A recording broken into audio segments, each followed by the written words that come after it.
Welcome to the EOB podcast, where we talk about the weekend box office and the new openings this week. I'm Bino, and joining me is Sen Duong. So Sen, hey, you there? Yeah, I'm still here.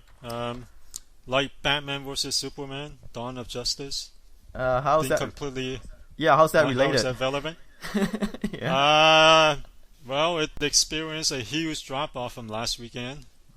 Oh yeah, so I guess the thing that we need to look at for this week, the second weekend of Batman vs Superman, we said that it would be a front-loaded movie and that we expect a huge drop-off in the second weekend because that's what people are saying. And what people were saying is that it's poorly reviewed, 29% on Rotten Tomatoes.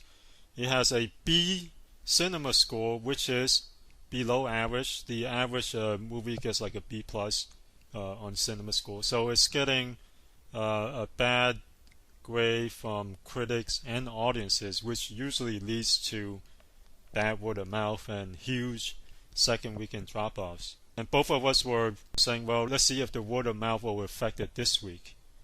And obviously it did. Right. And as we said in the previous podcast, a drop-off in the 60s is not uncharacteristic of movies with a huge opening, like Batman vs. Superman. Before we move on, Batman vs. Superman actually had an opening of 166 million, not 172 when the actual number comes in. So, there's that. They overestimated the opening numbers. Okay, let's get into number one. Batman vs. Superman came in number one. It made 52 million in the second weekend, 68% drop off. Mm-hmm. So we were talking about 60% drop offs, or normal for a movie that opened as huge as this, but usually that's kind of like in the low 60% range. But Batman vs. Superman is like 68%, which is on the higher end of that. So the poor word of mouth is affecting it. But on the other side, there's, I think, Harry Potter, the last Harry Potter movie, or one of the Twilight sequels also experienced 68 or 70% drop off in the second weekend. So right, and there's also X-Men: The Last Stand, I believe. But you could see some sort of trend there. These are not really good movies. They're mixed movies. Yeah, except for Harry Potter. Harry Potter was actually well reviewed. But Twilight was poorly reviewed. That movie is just one of those front-loaded movies where, it has a huge audience. So, Twilight is kind of the exception. Almost every Twilight movie experienced that kind of drop-off. X-Men: The Last Stand was, compared to the first two, was, a huge drop-off in quality. I guess that movie was not very well regarded. Yeah, right. They pretty much kill everybody, right? Yeah, it wasn't nearly as good as the Bryan Singer ones. So Batman vs. Superman is kind of like the X-Men, The Last Stand type of film. People were looking forward to it, and when they saw it, they left disappointed. And we're seeing the results of that this weekend. But after 2 weeks, it has already made 261 million domestically, and worldwide it has already made 683 million.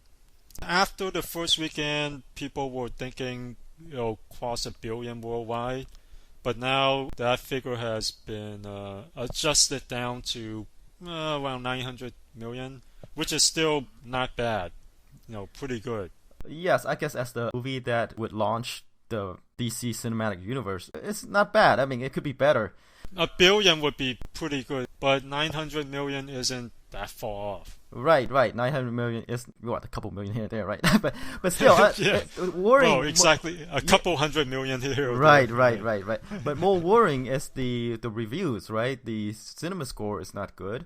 The reviews are not good. I think people are saying, okay, let's give it a wait and see approach. I mean, you like the movie? You think it's not bad? Well, I didn't like it. I say it's one of those 2.5 stars out of 4 where it's better than average but not good. So kind of in that range where it's just good enough. Right. It is entertaining. In critics' parlance, it's diverting, right? It passes the time. Yeah. Passes the time. Yeah.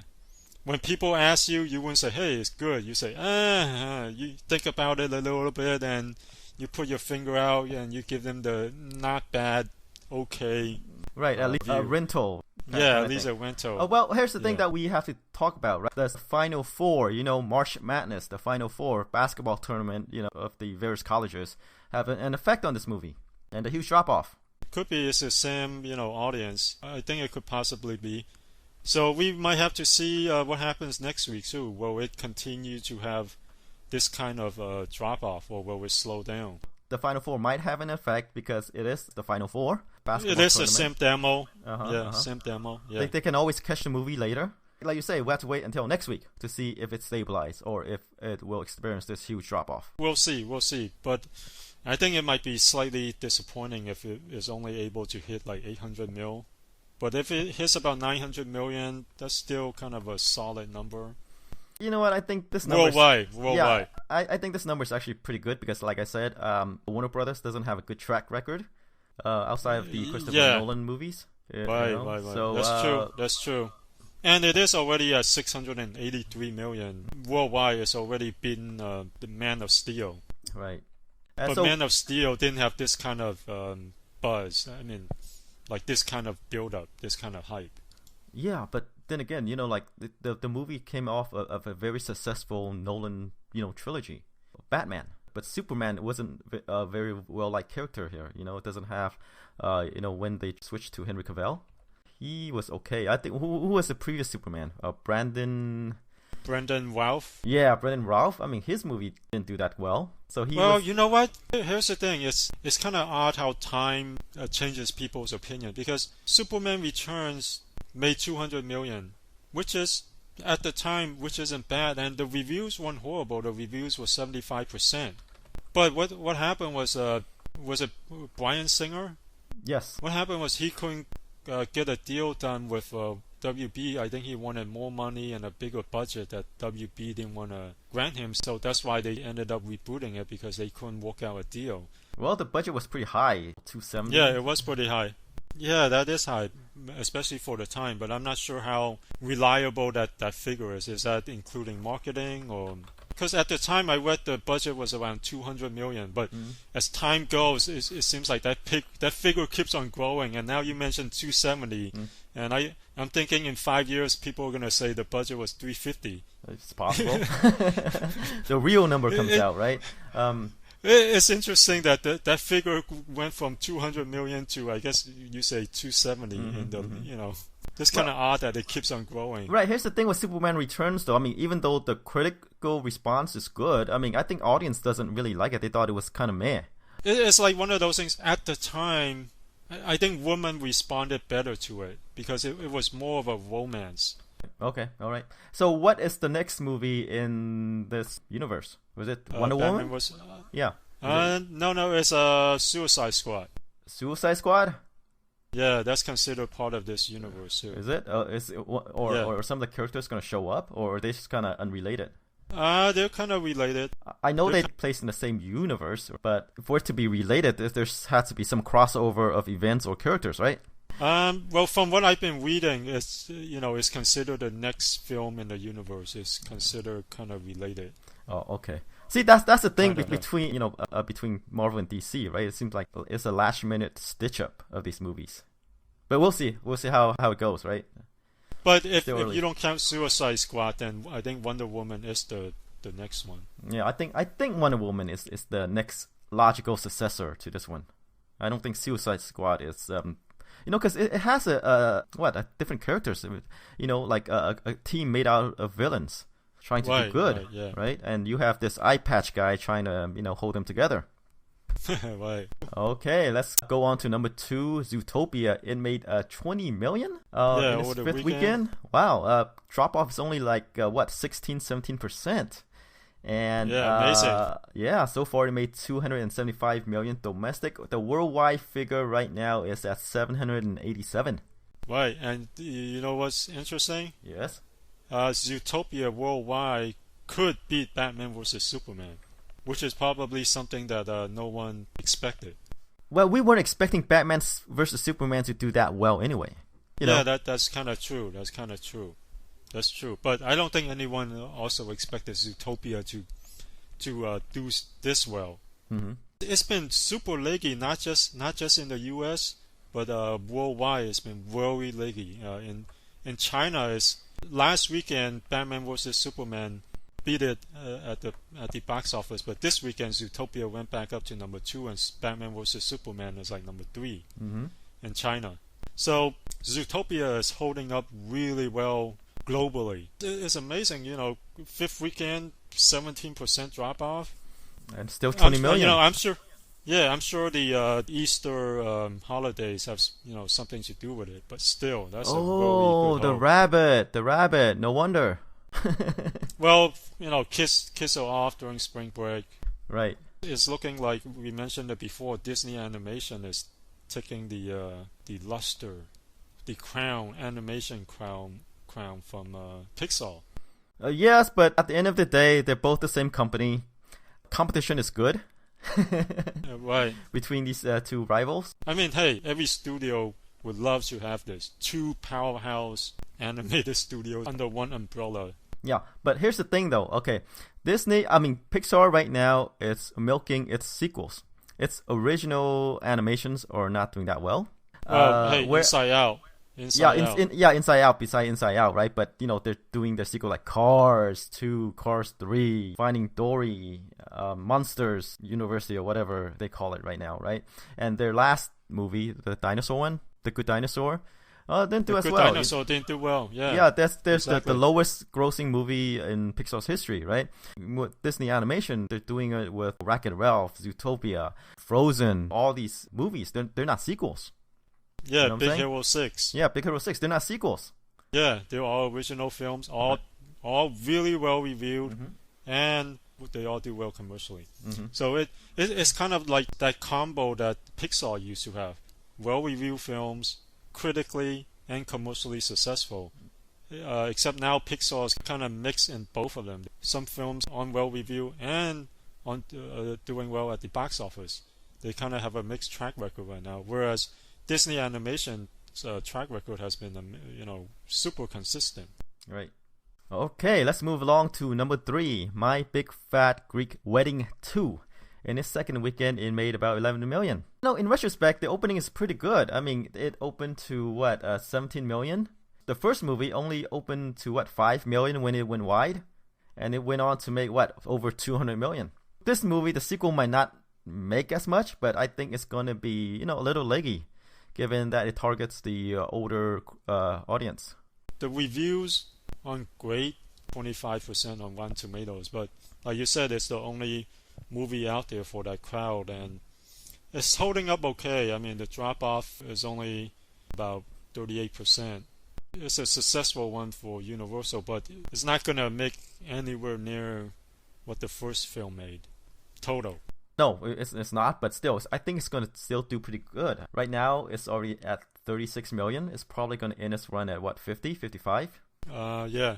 So it's going to be a modest hit for Universal. Right, I mean, which is what the movie is going to do anyway, right? I mean, the first one kind of surprised everyone. And no one expected after all those years that this would, pull in numbers that are anywhere near what the first one did. So this is a figure that I think, everyone considers relatively successful. Right. They're happy. Yeah.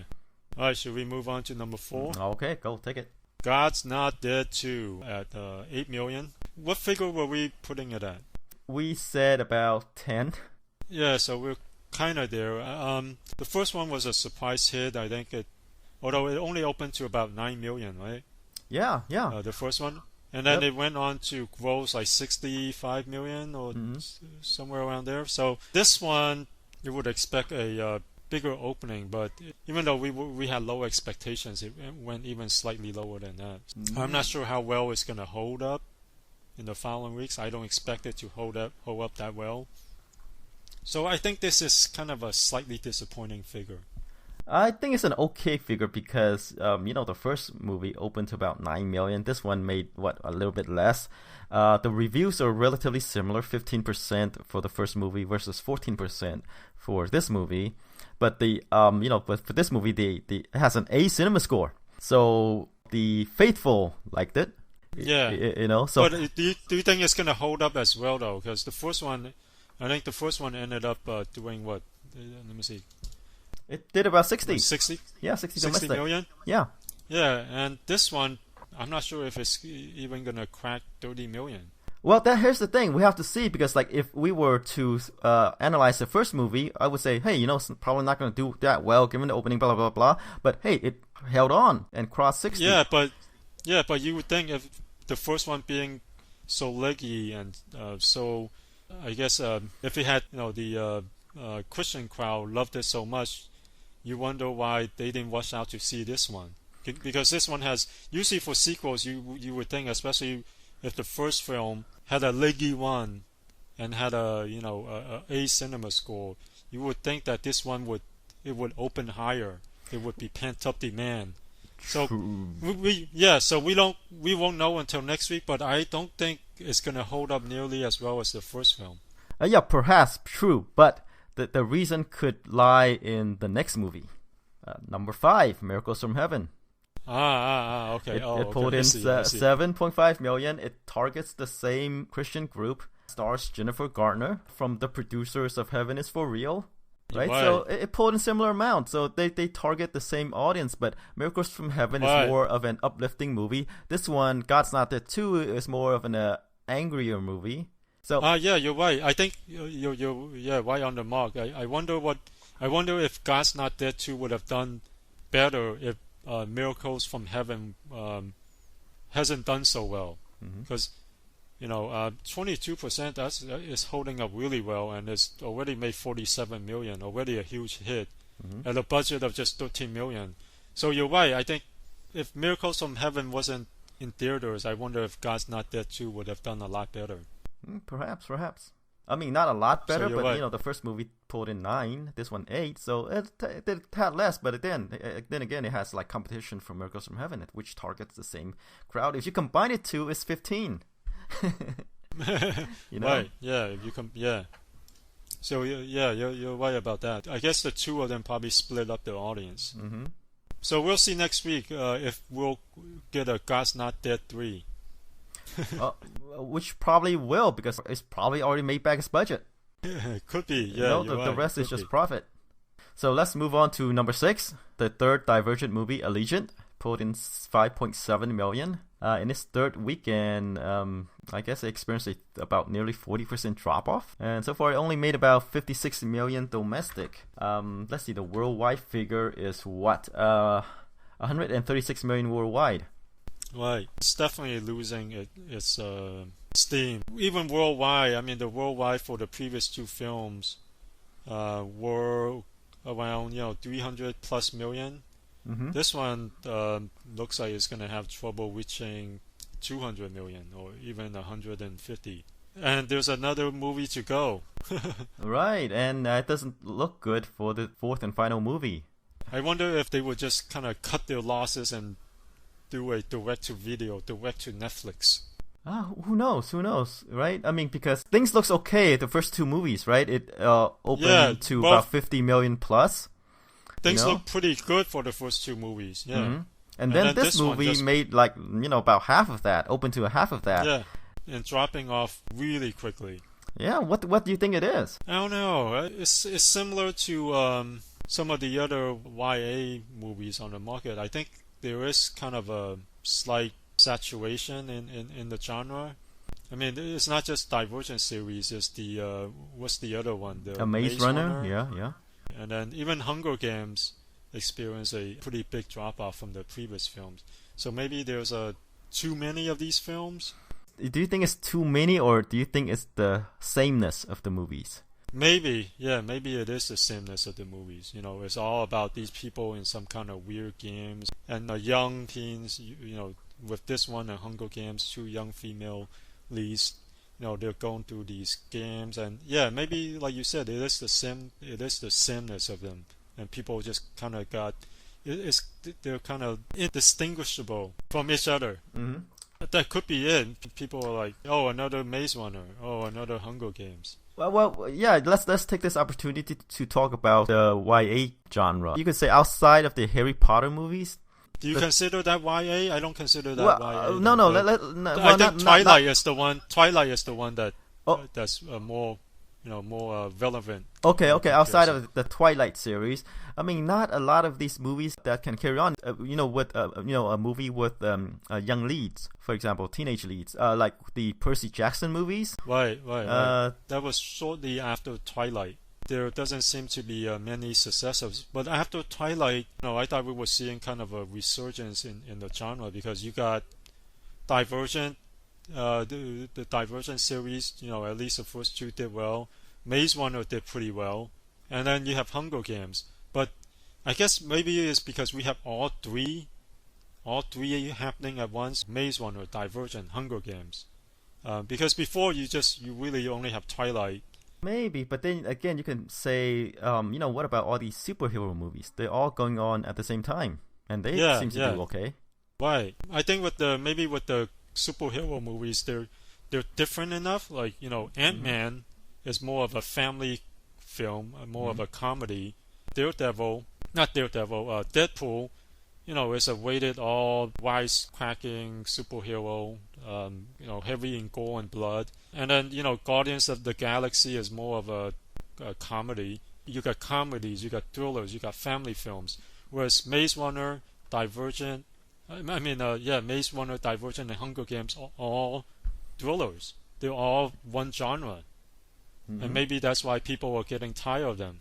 Whereas, the Marvel Universe is more diverse. In terms of the genre of films, even though they're all superhero films, they all span multiple genres. You got your action-adventure films, you got your comedies, you got your family film, you got your all-rated thrillers.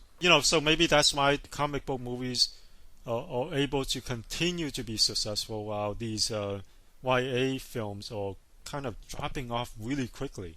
Yeah, then again, there's another thing that I would like to also add, is because, like, with all the superhero movies, finally, the reason why it's successful is because they added real actors. Not like not weightlifters. They finally added real actors to this, and it lends a bit of credibility to these things, right? With this YA series. Well, not just real actors. They also have these critically acclaimed indie directors who adds like a uniqueness to these films. Right. So they pretty much add talent to this one, right?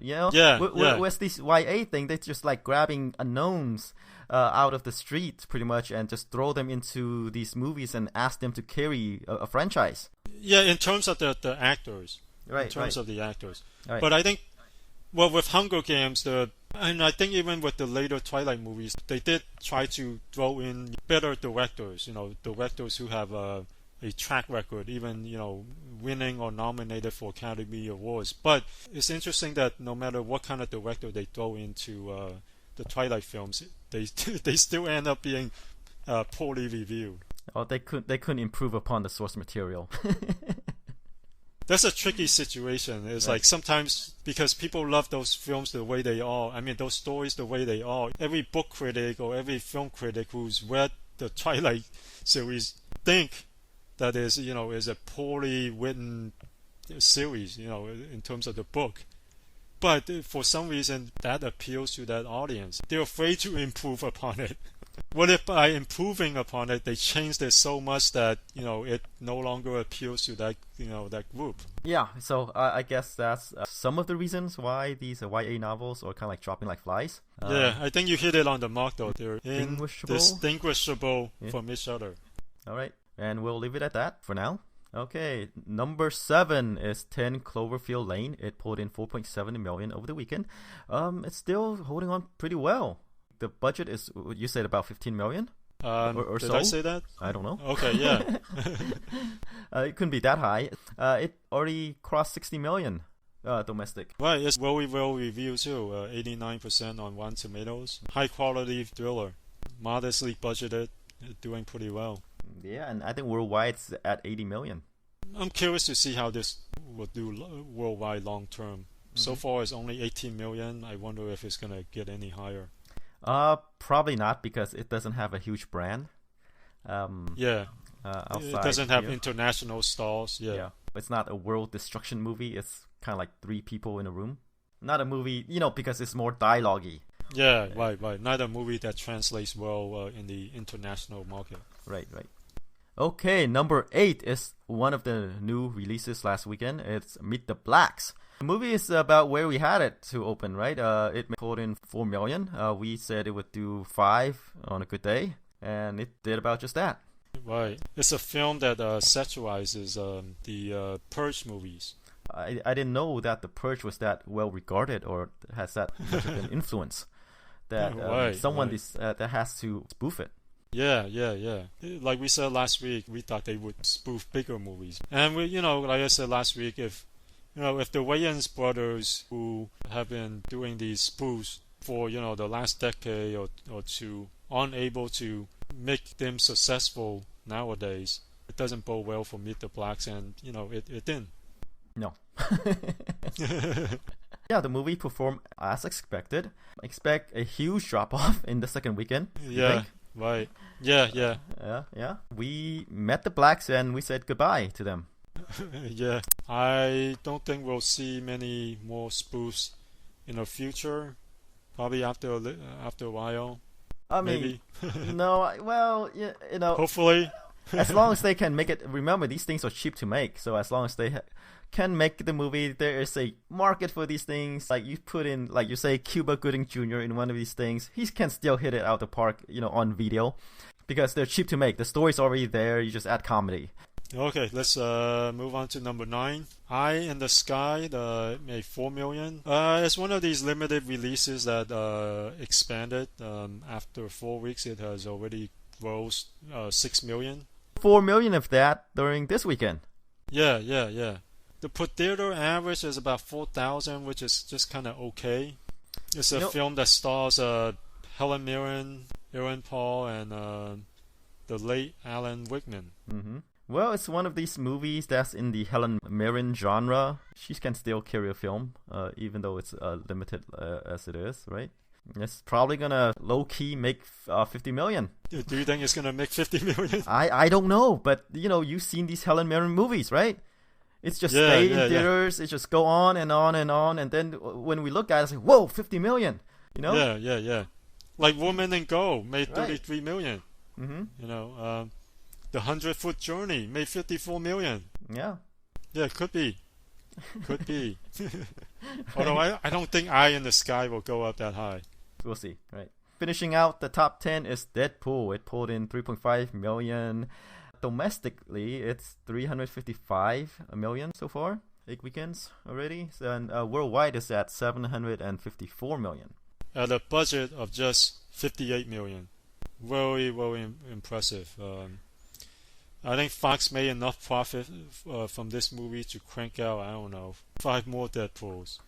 Maybe, right? But maybe. Ryan Reynolds. I'm sure in the next movie, the next Deadpool is gonna cost way more than 58 million. Right. You have to show Ryan Reynolds the money, right? Let's move on to the openings. We have 2 this weekend: The Boss, the Melissa McCarthy comedy, and Hardcore Henry, which is a 2015 Russian movie. Is it a Russian movie? Oh, it's a Russian-American movie. It's financed by China. There's China money everywhere, so I'm sure by way of Russia. Yeah. Okay. Okay, let's take on Melissa McCarthy's new comedy, The Boss. So she stars as kind of like, what's her name? I know who you're talking about. Yeah. So anyway, it's an R-rated comedy. She stars as one of these rich corporate CEO who rules with an iron fist, who lost her fortune and has to start from the beginning with the help of her daughter and a group of Girl Scouts. Martha Stewart, yeah. I'm surprised it's a movie about selling cookies and is rated R. It's Girl Scout cookies. That's kind of an odd rating for a movie about girls selling Girl Scout cookies. Rated R. Well, this is kind of like the Deadpool of Girl Scout cookie comedies. Here's the worrying part. This is Melissa McCarthy carrying the film.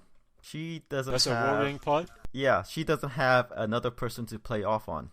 It doesn't seem to matter with her, though. I mean, Tammy did 84 million.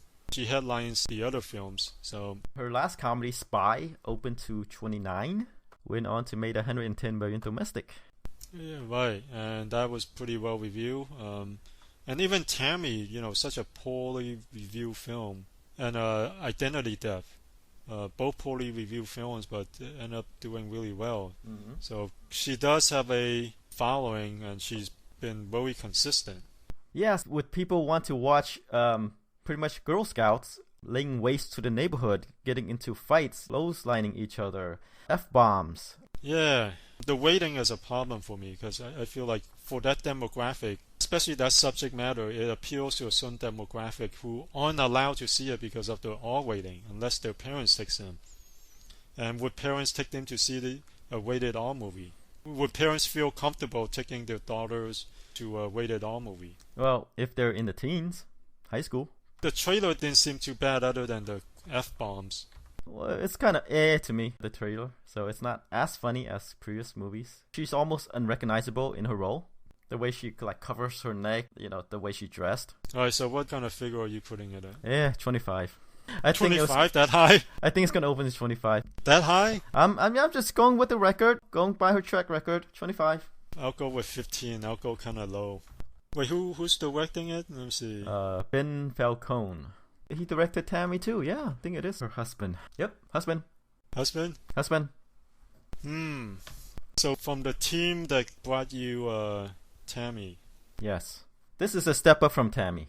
Yeah, this looks like a step up from Tammy. What are the ratings on Rotten Tomatoes? Well, I'm going 15. I have a... It doesn't have reviews yet. Yeah, it doesn't seem like it has a wide appeal. That's what we say about Tammy. When we look at the movie, we say, oh my god, is this for real? Right. Sure, she starred in it because, her husband is directing it and wrote it. Right? Apparently, they both of them came up with the concept. But anyway. Okay, right. We'll see. It'll be interesting though, to see how it does. I mean, if it does really well, they'll continue to work together. And if it doesn't, I wonder if they'll continue to work together. Don't count out Melissa McCarthy. She's on the rise right now. 25 is not out of the question, but sometimes people have duds. Yeah. I'm putting it at 15. Yeah, you think that would be Tammy, but it could be The Boss. But who knows? We'll see next week. All right, let's move on to Hardcore Henry then. Okay, Hardcore Henry. It's a kind of like a first-person movie from the perspective of through the eyes of the main character. The movie is shot with a GoPro camera attached to the helmet of the actor, and it's an action movie. It's interesting that it's like one of those first-person video games. You're seeing the world through the eyes of the main character. Right. So it's an interesting premise, and I'm surprised. Most video games or most films that try to emulate characteristics of video games usually get pummeled by critics. But the surprising thing with this one is, after 20 reviews, it's getting 85% on Rotten Tomatoes. When a movie in a genre that tends to get poor reviews gets this kind of reviews on Rotten Tomatoes, usually bodes well. I'm curious now, but I don't think in terms of buzz, in terms of marketing, it's reached the people that it is supposed to reach. I haven't heard much about it until I guess this week. Well, the movie is being released by STX. Oh, they released some thrillers, horror films, right? Yeah, so I don't think they have a big advertising budget. But they have done decently well with their films. Yeah, they released The Boy, The Gift. Yes, they have a pretty good track record. Maybe that's the kind of numbers we can expect from this too. Maybe it'll open in the 9 to 10 million range, maybe, and then end as one at around 30 million, which would be relatively successful, right? So I'm not sure what the budget is. I'm putting it at the 9 to 10 million range. Yeah, I had it about there, but I would probably do about 5 to 10, because it is kind of a different movie. It's hard to gauge these type of movies where it's so new.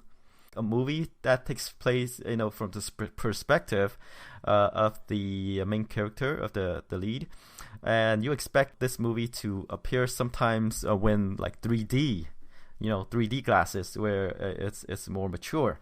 The thing is, some people might not be able to stand these type of movies. They have motion sickness, and this one has all these, jerky movements. So some people might not be able to stand this movie. So that's why I'm surprised at how well reviewed it is. that whole motion sickness thing didn't stop Blair Witch from becoming a huge hit, or it didn't stop Cloverfield from becoming a huge hit. So I don't think that has too much effect. I think it does have a uniqueness to it. Let's put it that way. And I wonder if that uniqueness will draw in a crowd. But I think if it opened in the 9 to 10 million range, is probably what they're hoping for. Then then that's a good opening. True, and remember, Batman versus Superman appeals to the same crowd. True, yeah. So I don't think it's gonna draw. Who knows? We'll see. Like I say, it's hard to gauge. I have a problem with your 5 to 10 million range. You know why? Why? I think you have to give me a definite number, because when you're dealing with low grosses, 5 to 10 million is too wide of a range. I'm saying I'll just say 9 million. Okay, then I will go low. I would say 7. Okay, 7. Yeah. Right. Okay. Because I don't think it's gonna make high. I don't know, because young people might appeal to young people, video gamers. They thought it might be cool, but I don't know. Who knows? Right. We'll see. We're not that far off. Yeah. We're both thinking sub 10 million. Yeah. So we'll see this weekend. We'll see if Melissa McCarthy can still draw a crowd with the Boss. I mean, if it opens to 20 million plus, then which she has shown that you can put her in any movie and she would draw a crowd. I mean, she sold Tammy, which is probably her worst movie ever. But hey. Right. Exactly. So we'll see what happens with the Boss. And Hardcore Henry, is probably not gonna make that much of a blip, I feel. Okay, we'll see this Friday. Okay, so we'll weekend. see this Friday, and next week we'll see how Batman versus Superman will perform. Like we said, the second weekend it's gonna drop huge. It's the third and other weekend. Let's see if it can stabilize. Okay, that's it for this week. All right, we'll see you guys next week.